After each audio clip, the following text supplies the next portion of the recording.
kita akan melanjutkan diskusi kita berkaitan dengan virus yang menyebabkan influenza-like illness atau influenza-like symptom. Salah satunya adalah coronavirus disease yang sedang pandemik ya beberapa bulan belakangan ini. Nama penyakitnya adalah COVID-19 ya, atau coronavirus disease. Jadi COVID ini adalah nama penyakitnya ya, coronavirus disease nama penyakitnya. Nama virusnya itu yang menyebabkan COVID-19 ini adalah SARS-CoV-2 ya, SARS-CoV-2.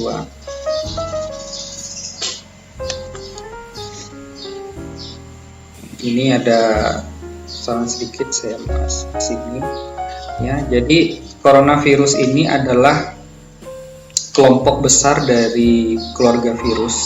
Jadi dia tidak cuma satu, ada beberapa jenis dari coronavirus ya, dan coronavirus ini menyebabkan infeksi respiratori ya pada manusia. Di samping itu juga dia bisa menginfeksi binatang, sehingga coronavirus ini disebut sebagai zoonosis. Masuk ke manusia itu melalui kontak dengan binatang awal mulanya.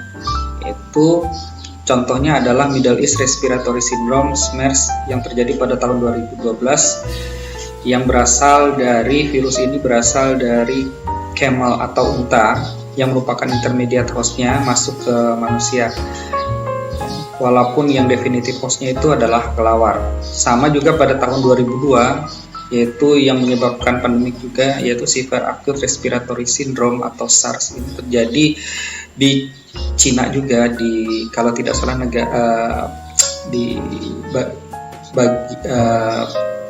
provinsi Guangdong ya di Cina. Yaitu jaraknya dengan Wuhan itu sekitar 500 km ya, 500 km.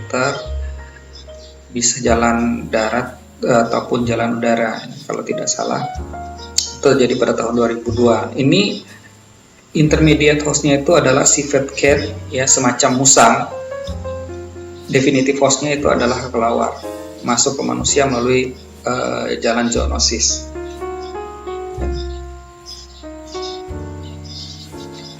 Nah ya, untuk yang tahun 2019 itu awal mulanya disebut sebagai novel coronavirus 2019 ya. Saya membawakan materi pertama kali awalnya masih namanya nCoV 2019 ya.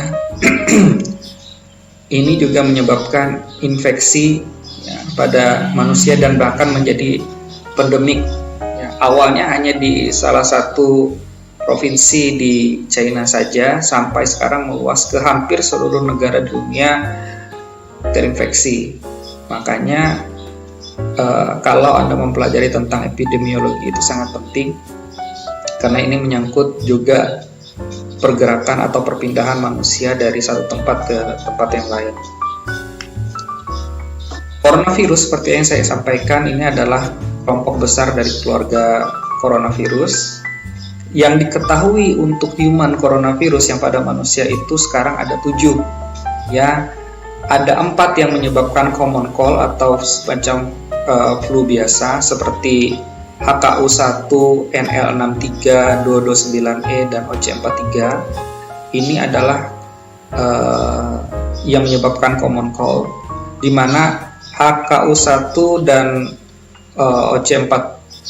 OC43 ini masuk ke dalam coronavirus tipe A ya. Jadi coronavirus itu ada yang alpha, beta, gamma, dan delta. Ya, jadi yang HKU1 dan OC43 ini masuk ke alpha. NL63 dan 229E ini masuk ke dalam alpha coronavirus. Kemudian yang SARS-CoV, MERS-CoV, dan 2019 nCoV ini ataupun SARS-CoV-2 ini masuk ke dalam beta coronavirus, ditambah dengan yang HKU1 dan OC43. Jadi SARS-CoV, MERS-CoV, dan 2000 nCoV ini atau SARS-CoV-2 Ini yang menyebabkan penyakit yang bisa mempunyai manifestasi klinis yang berat pada manusia, bisa sampai pneumonia dan menyebabkan kematian. Nah, nomenklatur seperti yang saya sampaikan itu awalnya itu masih, kalau kita berbicara tentang virus yang baru ini ya, yang menyebabkan COVID-19, itu awalnya masih namanya novel coronavirus 2019. Ya. Kemudian diganti menjadi SARS-CoV-2 karena dia sudah jelas ya penyebabnya, yaitu Severe Acute Respiratory Syndrome Coronavirus 2 ya, karena yang satunya itu sudah terjadi pada tahun 2002 ya, SARS-CoV-1 nya sudah terjadi pada tahun 2002 ya. Ini yang saya sampaikan. Ini pada awalnya disebut sebagai 2019 novel coronavirus. Novel itu menunjukkan bahwa dia itu baru ya. Kemudian oleh International Committee of Taxonomy of Viruses ICTV ya, nomenklaturnya diganti menjadi SARS-CoV-2 karena dia sudah menyebabkan gejala seperti Severe Acute Respiratory Syndrome dan menyebabkan terjadinya outbreak. Nama penyakitnya itu sudah ditetapkan oleh Direktur Jenderal WHO, yaitu Mr. Tedros Adhanom Ghebreyesus. Itu disebut sebagai COVID-19 ya, atau Coronavirus Disease 2019. Kalau kita berbicara tentang masa inkubasi untuk virus ini, ya, dia ini bervariasi ya antara 1 sampai 14 hari, mulai dari orang itu terinfeksi virus ini pada awalnya sampai terjadinya munculnya gejala atau simptom daripada penyakit ini. Ya, kita berpegang pada 14 days rule yang ditetapkan oleh WHO ya, walaupun biasanya munculnya simptomnya itu mulai dari hari kelima, hari keenam itu sudah bisa muncul ya. Ya, itu untuk gejala COVID-19. Nah, ini adalah gambaran struktur daripada virusnya ya. Virusnya ini adalah virus RNA seperti yang saya sampaikan di beberapa kuliah pendahuluan ya, bahwa ini adalah virus RNA. Dia mempunyai struktur yang unik ya, karena dia ini adalah suatu virus yang mempunyai envelope ya. Ini dia envelope-nya yang merupakan lapisan lipid bilayer. Jadi dia ini dua lapis ya, dua lapis lipid bilayer, sehingga ketika kita berbicara tentang virus corona ini, karena dia memang lipid bilayer, dia sangat mudah dinonaktifkan dengan menggunakan sabun ataupun disinfektan ya, sehingga kita perlu mengetahui struktur daripada virus corona ini ya. Di samping dia mempunyai envelope protein, dia juga mempunyai membran protein, dan yang penting dia adalah mempunyai spike ya, dia mempunyai spike protein ya. Spike protein ini adalah struktur di virus ini yang berfungsi untuk berikatan dengan reseptor yang ada pada tubuh manusia. Jadi ini adalah salah satu struktur protein yang penting. Struktur virus yang penting yang merupakan glycoprotein ya, glycoprotein. Dia ini kemudian setelah berikatan dengan reseptor yang ada di tubuh manusia, kemudian dia akan melepaskan RNA ya, RNA yang berada di dalam struktur daripada virus ini. Jadi coronavirus itu adalah suatu virus RNA. Dia merupakan virus positif strain RNA. Jadi Anda perlu mengetahui apa perbedaan virus RNA dan virus DNA. Ada virus yang merupakan virus RNA, ada juga virus yang merupakan virus DNA. Ya, apa perbedaannya? Mungkin Anda bisa mencari dari berbagai literatur. Ya. Tentu saja virus RNA itu mempunyai perbedaan dibandingkan dengan virus DNA, di mana virus RNA itu sangat tidak stabil karena namanya juga ribonucleic acid, dia mempunyai gula ribosa yang berbeda dibandingkan dengan gula ribosa yang ada pada deoksiribonucleic acid, sehingga dia ini mudah sekali untuk melakukan mutasi dibandingkan dengan virus DNA. Strukturnya tidak stabil, ya. Dan kenapa disebut sebagai corona? Karena di permukaan virusnya seperti yang sudah kita lihat tadi, ya, dia mempunyai spike, ya. Spike ini merupakan glycoprotein, seperti sudah saya sampaikan, berfungsi untuk berikatan dengan reseptor yang ada pada saluran pernapasan, ya, pada manusia. Makanya dia berbentuk sebagai mahkota, ya, sehingga disebut sebagai coronavirus. SARS-CoV-2 ini, ya, merupakan suatu virus yang cukup besar, ya, di golongan virus. Dia mempunyai diameter sekitar 60 sampai 140 nanometer. Dan untuk RNA genomnya ini sudah dipetakan berdasarkan beberapa kasus yang sudah terjadi sebelumnya. Ini diambil, kemudian nukleotidesnya itu dipetakan, itu whole genomnya mencapai 29.891 nukleotides. Jadi Anda harus tahu apa itu nukleotides, apa itu nucleoside, itu berbeda, ya. Dan dia mengkoding sekitar 9.860 asam amino, ya. Dan yang menarik di sini adalah SARS-CoV-2 ini mempunyai kemiripan, ya, nukleotide, ya, sekitar 89% dengan SARS-like CoV-ZXC21 yang ini kemiripannya diambil dari bat atau kelawar, dan 82% itu kesamaan dengan human SARS-CoV yang terjadi pada tahun 2002. Kalau kita melihat identifikasinya sekitar 89-82%, dia ini tidak mencapai 98 atau 99%. Jadi tidak identik sama sebenarnya dengan virus-virus yang sudah ada, sehingga untuk mencari vaksinnya pun orang ataupun ilmuwan itu membutuhkan waktu. Kalau kita membandingkan genom project antara suatu virus baru ataupun bakteri baru, tentu saja kita akan membandingkan dengan gene bank. Nah, ini adalah angka perbandingannya. Kalau yang mendekati keturunannya sama secara pohon filogenetik itu biasanya sampai 98 atau 99%, ya. Kalau Anda mau belajar tentang pohon filogenetik, nanti kita dapat berdiskusi lebih lanjut. Nah, ini adalah gambaran dari genom single strand RNA SARS-CoV-2, ya. Panjangnya itu adalah sekitar 30 kb. Jadi ini pemetaan dari struktur protein dan glikoprotein enzim yang ada di dalam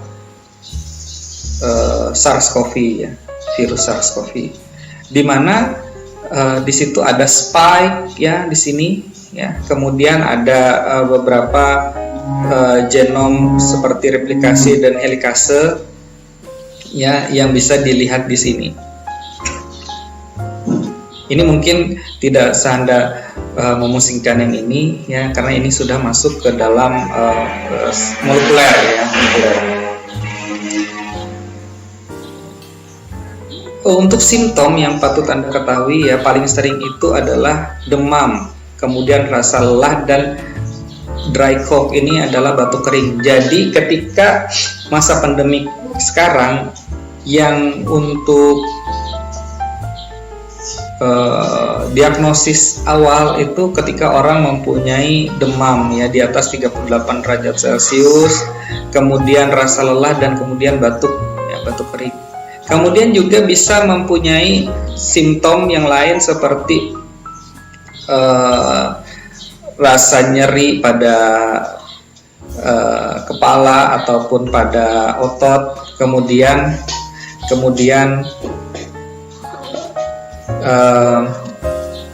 sakit tenggorokan, rasa nafas yang rasanya pendek. Ya. Ini kalau orang itu biasanya common cold ya, ataupun yang tidak sakit berat. Tetapi kalau dia sakit berat dia bisa menyebabkan pneumonia ya, yang memicu terjadinya multiple organ failure ya, bisa menyebabkan terjadinya kematian. Ya. Transmisi itu dari orang ke orang ya, melalui droplet. Ketika orang itu yang mempunyai virus dalam tubuhnya itu batuk atau bersin ya, droplet ini juga bisa melekat pada objek benda-benda ya, di permukaan benda-benda ya, sehingga ketika orang itu ya, walaupun tidak terkena langsung dari percikan droplet yang dari orang yang terinfeksi, tapi ketika dia memegang permukaan benda-benda ya, itu juga dia bisa terinfeksi ya. Infeksinya ketika menyentuh dengan tangannya, kemudian tangannya itu menyentuh mulut dan hidungnya ya, jadi bukan dari masuk ke kulitnya ya, jadi dia masuk ke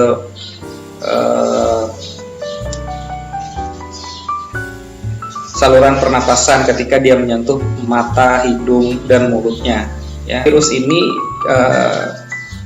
merupakan virus yang cukup besar, sehingga dia dropletnya ini bisa jatuh pada jarak setengah meter ya, ketika dia batuk atau bersin ya. Jadi orang harus menjaga jarak physical distancing mencapai kurang lebih 1 meter. Itu adalah penjelasan ya, kalau Anda berbicara mengenai mengapa harus ada social ataupun physical distancing yang berkaitan dengan COVID-19 ini.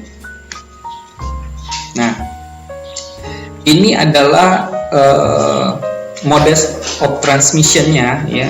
Seperti yang saya katakan, virus corona itu biasanya adalah suatu virus yang zoonotik ya, berasal dari hewan. Awalnya rata-rata itu primary host-nya atau host definitifnya itu adalah kelawar ya. MERS itu dari kelawar masuk ke intermediate host-nya yaitu camel. Kemudian yang SARS pada tahun 2002 itu yaitu civet cat atau musang. Kalau yang nCoV 2019 ini ya, atau SARS-CoV-2 2019 ini intermediate host-nya disebut pangolins ya, atau mungkin juga di Indonesia disebut sebagai terenggiling ya. Ketika manusia bersentuhan dengan terenggiling ini, maka dia akan terinfeksi ya. Walaupun di intermediate host ini tidak ada gejala-gejala penyakit ya yang disebabkan oleh SARS-CoV ini ya, tetapi berpengaruh pada manusia ya. Itu adalah sifat-sifat zoonosis.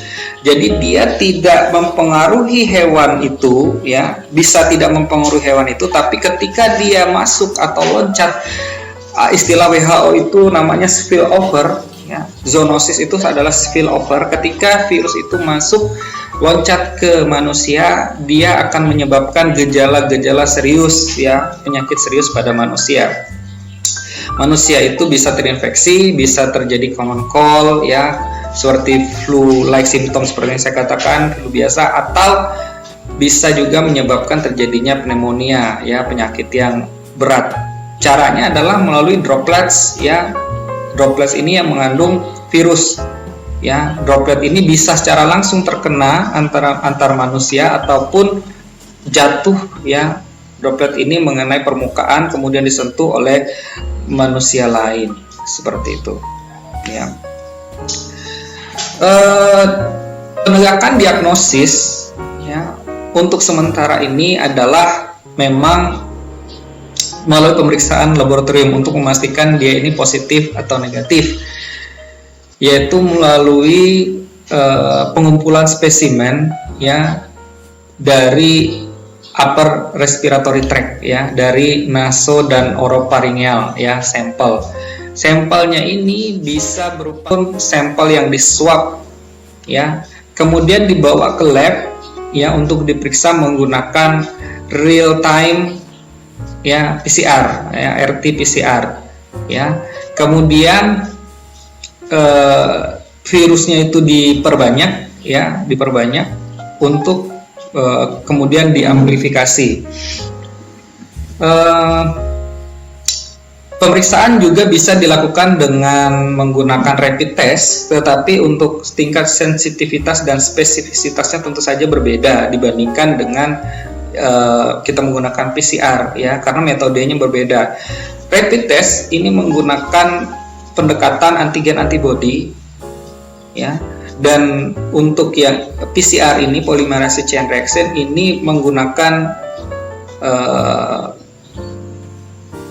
genom, ya, menggunakan kita melihat struktur whole genome yang ada di sampel yang kita bawa dengan primer khusus yang memang diciptakan ataupun sudah diekstrak dari virus ini sendiri, ya.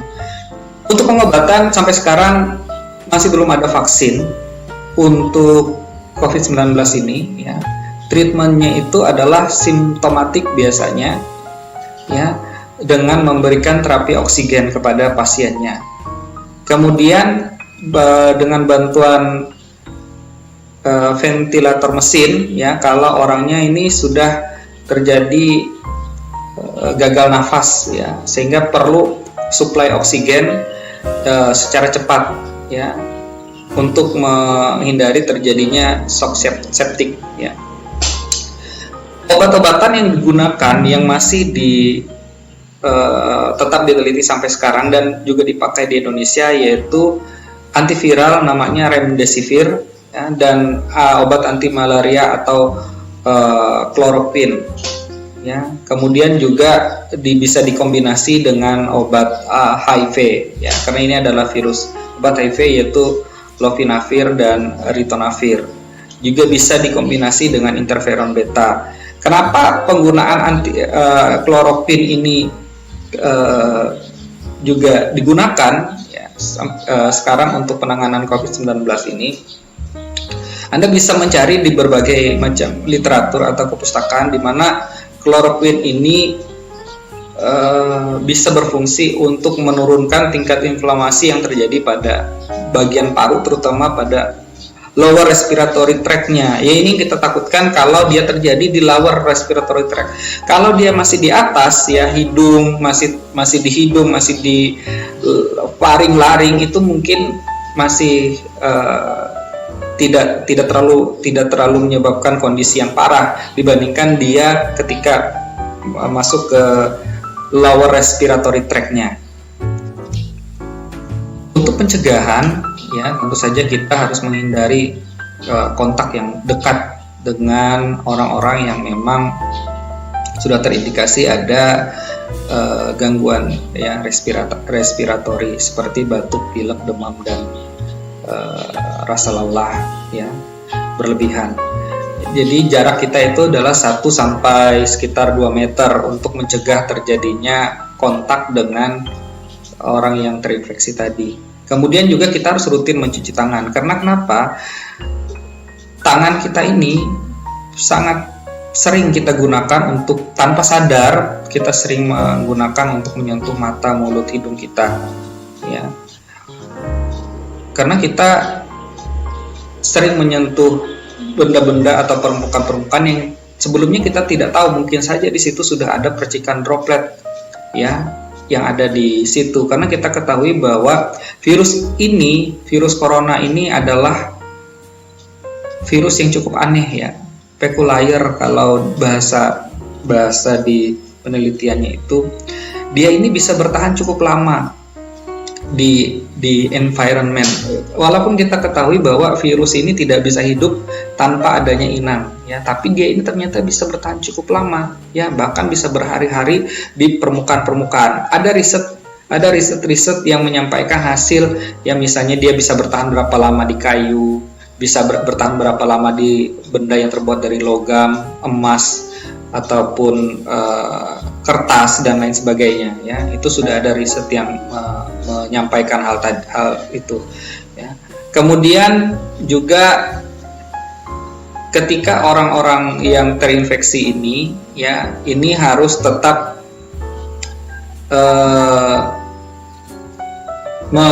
menggunakan apa ya istilahnya, kepatuhan ataupun menerapkan good personal hygiene untuk pernapasan, ya, personal hygiene for respiratory, ya. Misalnya dia ketika dia batuk atau pilek, dia menutup mulut dan hidungnya dengan menggunakan siku seperti ini, gitu ya, ataupun menggunakan masker, ya. Masyarakat kita sekarang sudah dihimbau oleh pemerintah ketika keluar rumah itu harus memakai masker, ya, walaupun yang sakit ataupun yang tidak sakit. Ini kita harus mengikuti himbauan dari pemerintah, ya. Kemudian orang-orang yang tentu saja mempunyai penyakit-penyakit penyerta, misalnya diabetes mellitus, penyakit jantung yang berpengaruh kepada sistem imun tubuh, ya, ini harus menghindari pusat-pusat keramaian ataupun kerumunan, ya. Social distancing ini penting, ya. Social distancing ini penting karena dia merupakan jalan, ya, untuk menghentikan atau memperlambat paling tidak terjadinya penyebaran daripada penyakit-penyakit infeksi, ya, yang disebabkan oleh SARS-CoV ini, ya, yang menyebabkan penyakit COVID-19. Ini artinya adalah dengan meminimalisasi kontak, ya, antara orang dengan orang. Ya, jadi tidak boleh berkontak antara orang dengan orang, ya. Social distancing, ya, atau yang sekarang lebih mengarah ke physical distancing, ya, ini untuk mencegah terjadinya penyebaran virus ini dari orang ke orang ketika orang itu berdekatan, ya, berdekatan. Jangankan berdekatan, ya, untuk berbicara aja sebenarnya kita menghindari dalam jarak yang cukup dekat, karena ini juga berpotensi, ya, karena kita ketahui bahwa orang-orang yang terinfeksi COVID-19 atau SARS-CoV ini, ya, menyebabkan COVID-19 ini kadang-kadang asimptomatik tanpa gejala, ya, sehingga tampaknya dia sehat tetapi bisa aja dia menjadi carrier, ya. Ini yang kita takutkan. Jika terjadi inflamasi pada kedua paru-paru, ya, ini bisa menyebabkan terjadinya yang kita takutkan adalah pneumonia, ya, pneumonia. Paru-parunya bisa terisi cairan, ya, atau juga terisi nanah, atau juga terisi oleh sel-sel yang sudah mati. Hal ini terjadi akibat adanya pertemuan dari benda asing ataupun virus corona yang sudah melakukan replikasi dan memperbanyak diri tadi bertemu dengan antibodi, ya, sehingga menyebabkan adanya kematian sel, ya, akibat pertemuan daripada antigen dan antibodi tadi, yang sehingga semakin bisa menyebabkan infeksi. Pneumonia itu terjadi kadang-kadang akibat adanya cytokine storm ataupun badai sitokain yang terjadi akibat pertemuan antara antigen dan antibodi, sehingga ada pengaruh dari antibodi kita, ya, berupa sitokain yang menyerang habis-habisan dari virus ini, ya. Beberapa orang, ya, yang terinfeksi itu bisa mengalami gangguan pernapasan, ya, dan membutuhkan adanya suatu mesin ventilator, ya, untuk menambah suplai oksigen, ya, karena paru-parunya sudah terisi dari cairan.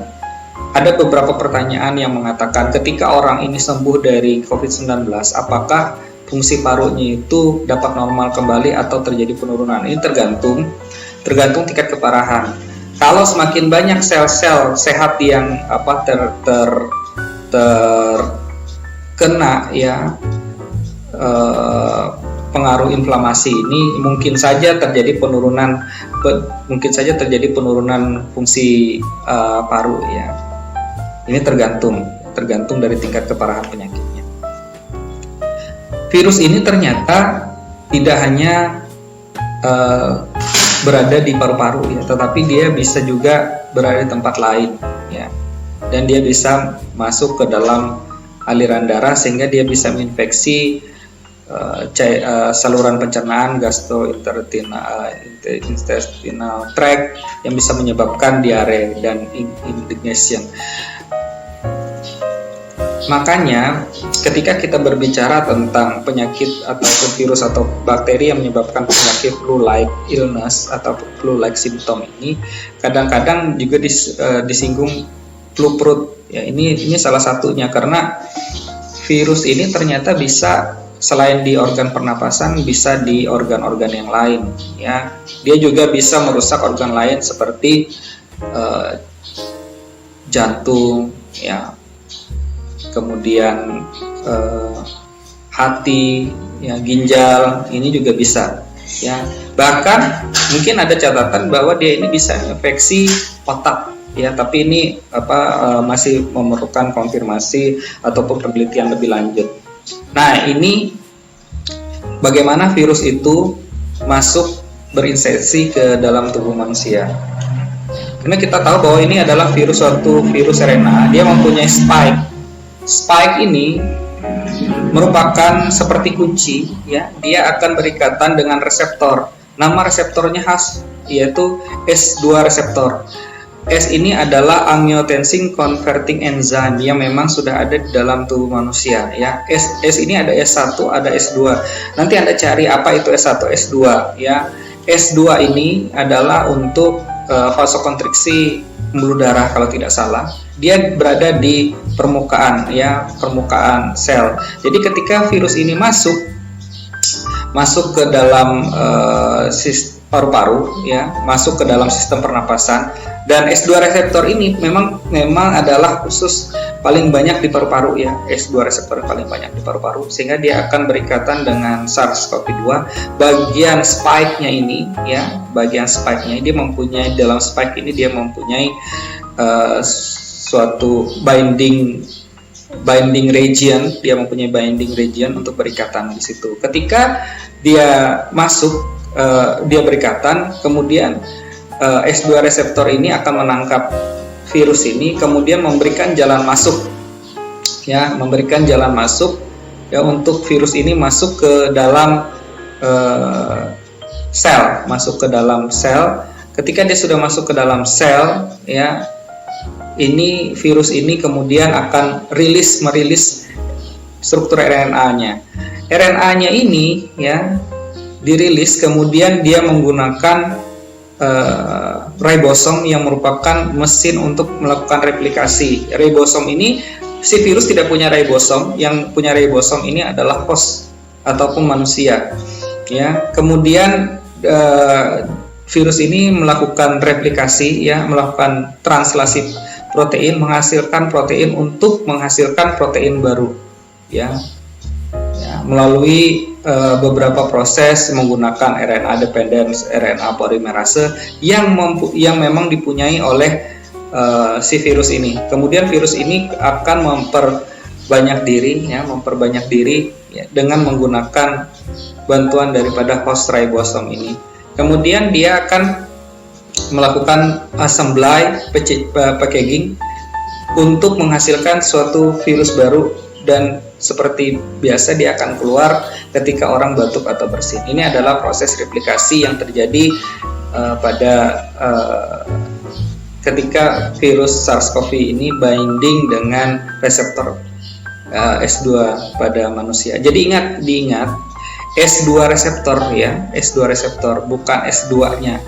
Ya, jadi S2 ini mempunyai reseptor, ya, reseptornya ini ada di permukaan, banyak di permukaan paru-paru. Jadi ini seringkali orang salah membaca jurnal mengenai S2 reseptor ini. Tingkat keparahannya bisa ringan, sedang, ataupun bisa juga berat, ya. Kalau yang ringan seperti fever, ya, batuk pilek, ya, sakit tenggorokan, sakit kepala, ya, itu yang ringan. Ya, bisa juga yang berat, ini bisa sampai menyebabkan terjadinya distres pernapasan. Ini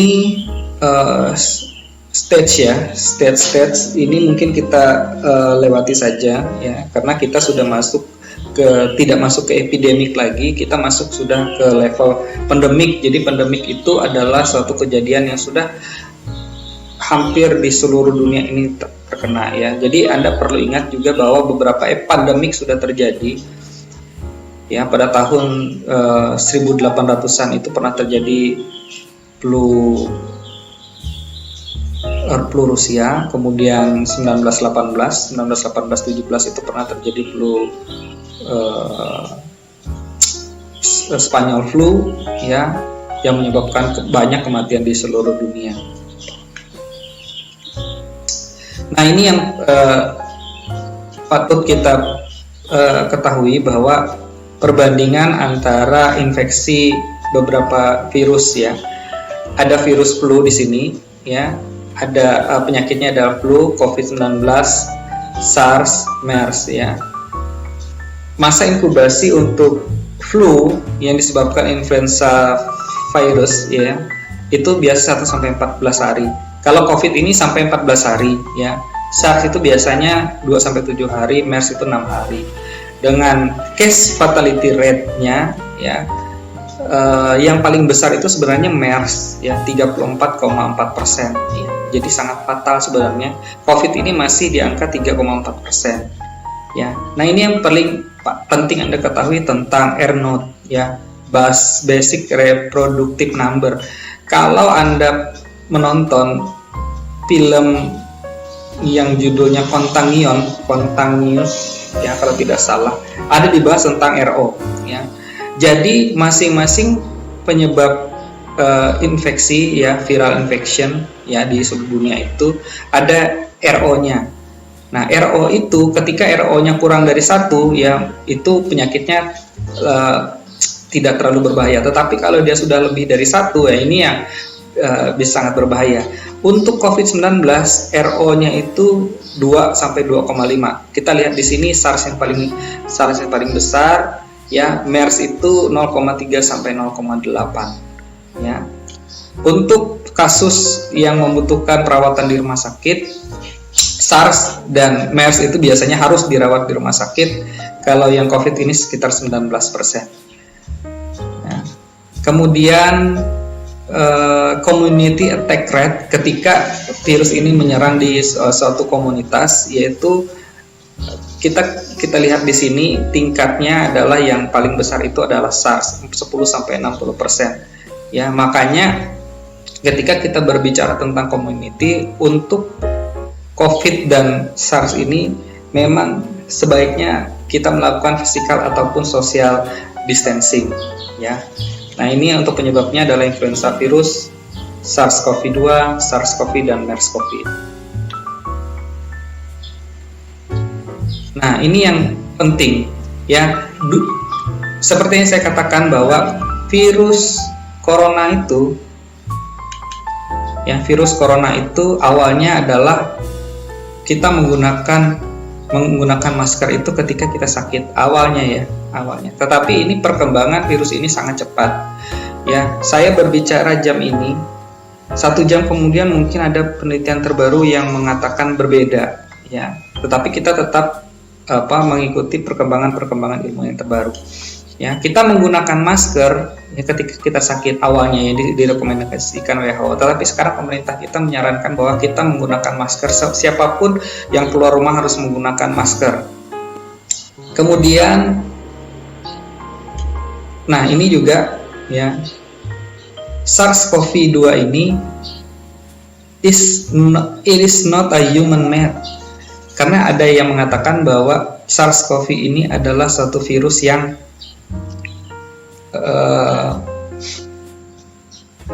senjata biologis, ya, biological weapon. Di dunia ini orang itu sangat mudah untuk membuat biological weapon. Coba Anda bayangkan, Jinbeng itu sudah ada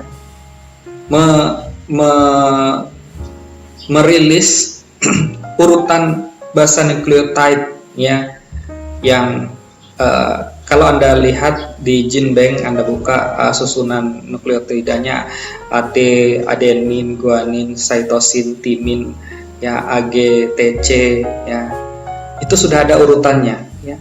Kalau sudah ada urutannya seperti itu, orang dengan gampangnya bisa membuat virus, ya, misalnya virus yang bisa dijadikan biological weapon dengan melakukan sedikit rekayasa di situ. Virus ini bisa fatal. Nah, COVID-19 ini adalah suatu pandemic disease ya. Ya, pandemik. Anda perlu, apa itu pandemik, apa itu epidemik ya. Ini perlu dipelajari ya. Nih, ya, epidemik itu apa?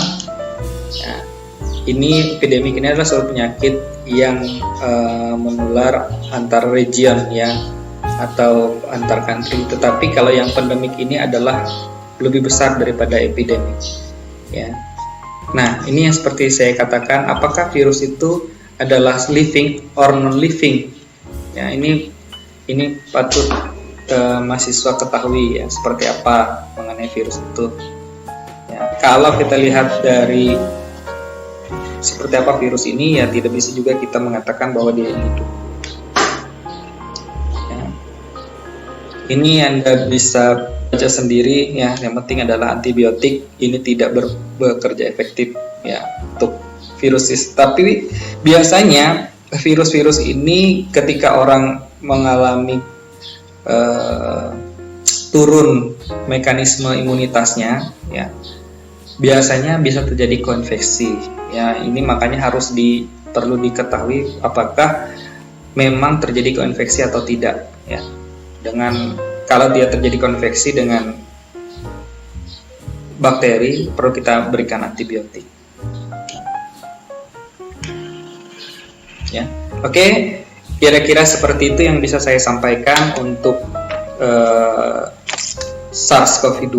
Ya, mungkin Anda bisa belajar lebih lanjut mengenai SARS-CoV ini. Pesan saya adalah kita tanggap darurat di Kalimantan Tengah diperpanjang sampai bulan Juni kalau tidak salah.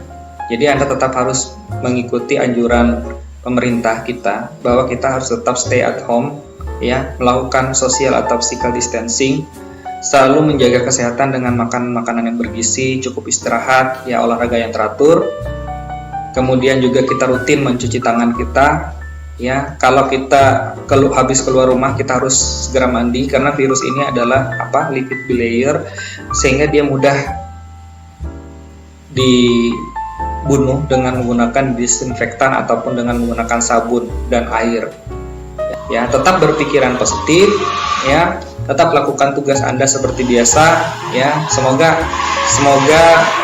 Anda cukup kuota untuk kita melakukan online kelas seperti ini ya, karena memang ini yang terbaik yang bisa kita lakukan ya untuk masa pandemi seperti sekarang ya. Semoga pandemi ini cepat berlalu sehingga dan menghadapi masa pandemi seperti ini sebenarnya ada rasa kekhawatiran juga ya. Karena beberapa bulan sebelumnya saya ada berbicara di RRI mengenai COVID-19 ya. Saya kira awalnya itu COVID-19 ini adalah satu penyakit yang tidak terlalu masif, tetapi ternyata ini sangat luar biasa ya, perkembangannya itu sangat luar biasa, sehingga apa yang sudah dianjurkan pemerintah itu sangat harus Anda lakukan ya, melakukan social atau physical distancing ya, melakukan cuci tangan pakai sabun dan air mengalir ya. Nah, juga jadi pertanyaan, apakah penggunaan disinfektan itu, bilik disinfektan itu efektif atau tidak ya. Anda tahu bahwa di dalam tubuh manusia kita itu whole genome kita itu sekitar 45.000 ya, yang punya manusia sendiri, ya. Whole Genome Project sudah berakhir pada tahun 2010, sudah dipetakan semua genom manusia. Anda tahu bahwa genom mikroorganisme yang ada dalam tubuh kita itu mencapai sekitar berapa miliar ya? Bayangkan Anda 45.000 dibandingkan dengan beberapa miliar, ya, sangat jauh. Sehingga kadang-kadang proses disinfeksi itu menyebabkan ketidakseimbangan mikroorganisme, ya, yang ada dalam tubuh kita.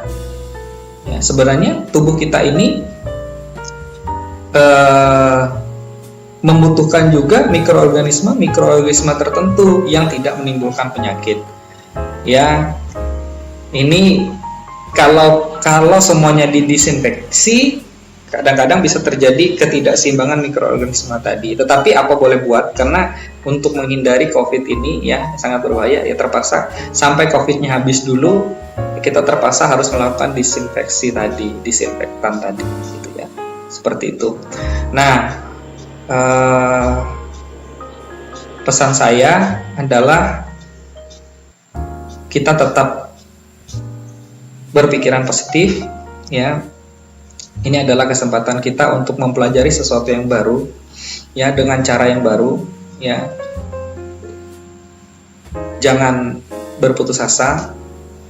Semoga semua ini dapat cepat berakhir kembali dan kita dapat melakukan aktivitas sosial kita seperti biasa. Silakan tetap belajar, tetap bersemangat, dan yang pasti adalah tetap sehat.